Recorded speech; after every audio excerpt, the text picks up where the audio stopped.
तो देखिए ये मेरा कंप्लीट हो चुका है और इसमें सारा बायोडाटा जो मैंने फ़िल किया वो सब है। तो आप यहाँ से भी देख सकते हैं कि कोई गलत भरिएगा, चूँकि यही फॉर्म है जो आपके वेरीफ़ाई आप ट्रेनिंग पे रहिएगा, तो वहाँ से आपके पास जो पुलिस जब आप मैट्रिक दिए तब तक आपका उम्र कितना था वो फ़िल करना है। हेलो दोस्तों, कैसे हो आप सभी? तो आशा करते हैं सब बढ़िया होंगे। तो आज हम लोग एनरोलमेंट फॉर्म को फिल करेंगे। जैसा कि आप लोग को पता है कि बीएसएफ का जो 3 फॉर्म था उसमें 1 फॉर्म भर लिए हुए हैं और ये दूसरा फॉर्म है मेरा, जिसमें आपको कैरेक्टर सर्टिफ़िकेट करके कुछ बता रहा होगा। जैसे आप यहाँ एक्शन पे क्लिक करिएगा तो दूसरा जो है कैरेक्टर फॉर्म, हालाँकि पहले एनरोलमेंट फॉर्म भरना है तो उसको हम फिल कर चुके हैं। आज हम लोग कैरेक्टर फॉर्म को फिल करेंगे। तो चलिए एक-एक करके स्टेप बाय स्टेप हम आपको बताएँगे। देखिए ये मेरा एनरोलमेंट फॉर्म था जिसको फिल कर लिए हुए हैं। अब हम लोग सेकंड फॉर्म भरेंगे। तो वीडियो को स्किप मत कीजिएगा, एक-एक पॉइंट को क्लियर करते हम लोग चलेंगे और एक-एक पॉइंट के आप लोग को बताते चलेंगे कि किसमें क्या भरना है। तो चलिए वीडियो को अंत तक बने रहिए, आपको हर एक डाउट क्लियर हो जाएगा। अगर आप मेरे चैनल पे नए हैं तो चैनल को सब्सक्राइब एंड लाइक ज़रूर कीजिएगा।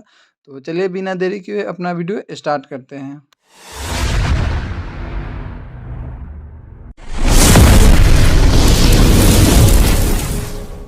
तो सबसे पहले आप यहाँ सर्च बीएसएफ कीजिएगा तो इस आपका बीएसएफ का जो ऑफ़िशियल साइट है वो खुल जाएगा और वहाँ पे जाकर आप लोग थोड़ा वेट कीजिएगा तो ऐसे कुछ करके आपको दिखेगा। और नेटवर्क इशू आप कॉर्नर पे यहाँ जाइएगा तो इसमें कैंडिडेट लॉगिन होगा, वहाँ से आप लॉगिन कीजिएगा तो आपसे मेल और पासवर्ड माँगेगा। चलिए हम लोग मेल और पासवर्ड दे देते हैं, फिर आपको एक वेरीफाई है वो कर लीजिएगा, उसके बाद आपका लॉगिन हो जाएगा। तो देखिए ये लॉगिन हो रहा है, आप लोग को एकदम मतलब लाइव आपको भर के दिखा रहे हैं। यहाँ पे फिर मेल पर जो ओटीपी आएगा उसको आपको फ़िल करना है और फिर यहाँ से आपको नीचे जो है आई एम नॉट रॉबर्ट उस पे क्लिक करके फिर आपको आगे बढ़ना है। तो चलिए हम लोग एक-एक करके यहाँ से स्टार्ट करेंगे। अब आपका फॉर्म खुलेगा। तो यहाँ है, यहाँ आपको जो लाल करके दिख रहा है रेड वाला उसको क्रॉस कर देना है, कुछ नहीं है।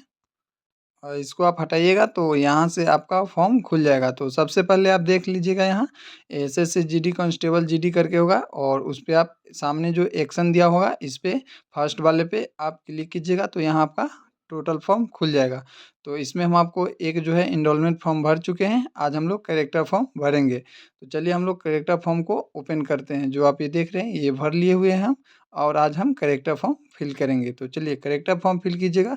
तो यहाँ पे आपको अटेस्टेशन फॉर्म करके खुल जाएगा और सबसे पहले आप यहाँ देखिएगा तो आपको रैंक है, रैंक में आप कांस्टेबल जीडी आपको ऑलरेडी भरा हुआ आएगा। उसके बाद आप अपना जो नाम है वो भर सकते हैं।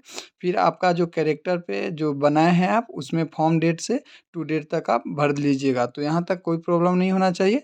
फिर आगे आपका तो यहाँ से आपका रेसिडेंशियल एड्रेस इन फुल है तो पूरा एड्रेस आप लोग लिख लीजिएगा। फिर आपका स्टेट आ जाएगा, फिर आप किस डिस्ट्रिक्ट से है वो फिल कर देना है और कोई अगर आप अलग रहते हैं, अलग एड्रेस है तो ऐड कर सकते हैं। उसके बाद आप रिलेशनशिप में आप जिनका देना चाहते हैं उनका बायोडाटा भर दीजिएगा। उसमें प्लेस, बर्थ, कंट्री ये सब होगा और प्लेस ऑफ बर्थ है वो भर दीजिएगा। फिर आपको एड्रेस, प्रेजेंट एड्रेस या फिर परमानेंट एड्रेस जो भी अगर आपका सेम है तो आप सेम भर सकती हैं। अगर आप अलग-अलग रह रहे, जैसे आप अलग रह रहे थे, बाद में फिर आप अलग चल गए दूसरे स्टेट, तो वहाँ का दोनों एड्रेस आप इसमें परमानेंट या फिर प्रेज़ेंट दोनों जो है आप एड्रेस फ़िल कर सकते हैं। तो कोई दिक्कत नहीं है यहाँ तक। फिर आगे आप आइएगा तो आपका वही डिस्ट्रिक्ट है और फिर आप गवर्नमेंट सर्वेंट है या नहीं है उसमें, तो आप लोग नहीं हैं तो नो कर दीजिएगा और कुछ ऐड करना होगा तो आप यहाँ से ऐड कर दीजिएगा।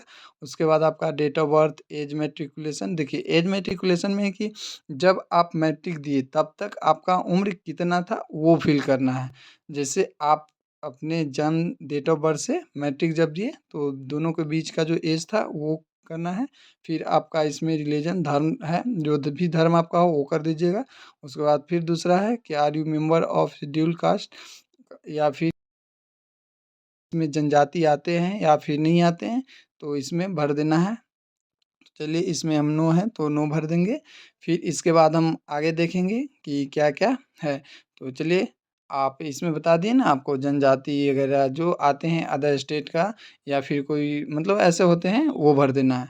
फिर आपका ये है कि have you ever been arrested यानी आप कभी अरेस्ट हुए या कोई केस है, यहाँ से आपका वैसा बायोडाटा खुलेगा। तो इसमें अधिकतर आप सब में नो ही डालिएगा। जैसे आप कभी अरेस्ट हुए या कोई एफआईआर हो या कोई झूठा केस या कुछ भी हो, तो इस सब में आपका नो नो भरिएगा। कभी आप अरेस्ट हुए या क्या कोई भी अभी भी अगर आप पे केस है, तो इसमें हाँ या ना जो भी होगा क्लियर भरिएगा। चूँकि यही फॉर्म है जो आपके वेरीफ़ाई आप ट्रेनिंग पे रहिएगा, तो वहाँ से आपके पास जो पुलिस वेरिफ़िकेशन आएगा तो यही फॉर्म आपके पास आएगा। तो इसमें जो होगा वही भरिएगा क्योंकि आपके अपने पुलिस स्टेशन से इसको वेरीफ़ाई करना है तो वो लोग भी पता करके भरेंगे तो इसमें कोई गलत नहीं भरेगा। जो भी होगा करेक्ट भरिएगा, हाँ है तो हाँ कीजिएगा, ना है तो ना कीजिएगा। फिर यहाँ पे आपको है कि आपको एसएससी एग्ज़ाम में आपको मतलब निकाल दिया गया है या फिर आपको होता नहीं कि जैसे आप जीडी में देख लो, एमटीएस में देख लो, बहुत सारे स्टूडेंट हैं जो पकड़ाए हैं। जैसे जीडी में आपको बता दें तो लगभग 750 को बाहर किया गया था, तो वैसा को केस तो आपके ऊपर नहीं है जिसमें आपको 7 साल के लिए बाहर कर दिया जाता है।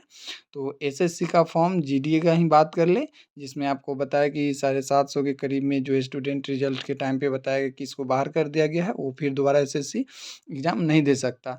तो वैसा कुछ है तो इसमें यस कीजिएगा, नहीं तो नो कर दीजिएगा। फिर आगे है कि पेंडिंग क्या है कि is any case pending against you in any court मतलब कोई भी कोर्ट से आपका जो केस चल रहा हो या कुछ भी हो अगर पेंडिंग हो या फिर कुछ भी हो तो इसमें आप अपने तरीक़ा से भरिएगा। अगर आपके पास है तो भी, नहीं है तो भी। फिर आप यूनिवर्सिटी या एजुकेशन मतलब कहीं एग्ज़ाम देने गए वहाँ से आप चोरी करने में या कुछ करने में पकड़े गए, तो क्या उस समय क्या कार्रवाई थी इसके बारे में इसमें है। फिर उसके बाद आपको आ जाएगा कि 2 ऐसे रिस्पॉन्सिबल पर्सन का इसमें आपको देना है, जो आपके घर के आस-पास हो, जो आपको अच्छी तरह से जानता हो, उनका नाम दे देना है। तो आप लोग उनका नाम दे दीजिएगा, जो आपको जानते हुए अच्छे लोग हो, जो आपके बारे में अच्छा फीडबैक दे सके, तो उनका नाम इसमें दे देना है। फिर आपको ऐसा आएगा, इस पे आपको क्लिक करके फिर यहाँ पे आपको कॉर्नर पे देख रहे होंगे, यहाँ सेव का बटन होगा, आप यहाँ से सेव कर दीजिएगा। तो ये टोटल आपका कंप्लीट फॉर्म हो जाएगा। एक बार अगर मिलाना चाहें तो आप ऊपर से नीचे पूरा करके अच्छे से मिला लीजिए कि कहीं आपने गलत तो नहीं भरा, कोई कॉलम छूट तो नहीं गया। अगर कंप्लीट है तो यहाँ से आप सबमिट करके यहाँ से आप सेव कर दीजिएगा। तो सेव करने के बाद आपका ये फॉर्म होगा कंप्लीट हो जाएगा और वहाँ से आप डाउनलोड करके और इसका एक कॉपी निकलवा लीजिएगा, वही लेके वहाँ जाइएगा, उसी हिसाब से आपको भरा जाएगा या फिर वहाँ पे भी देंगे तो भर लिया जाएगा। हालाँकि बहुत स्टूडेंट है जो नहीं भर पा रहे हैं या कुछ भी है, तो इसमें घबराना नहीं है, वहाँ पे भी आपको ये किया जाएगा। तो देखिए यहाँ पे अटेस्टेशन फॉर्म शिफ्ट सक्सेसफुली हो जाएगा। यहाँ से आप क्लिक करके फिर आप अपना ईमेल और पासवर्ड डाल के वो फॉर्म को आप डाउनलोड कर सकते हैं। तो चलिए एक बार हम लोग देखते हैं कि क्या कौन-कौन सा फॉर्म कंप्लीट हुआ। तो देखिए यहाँ पे अभी हम मेल और पासवर्ड डालेंगे।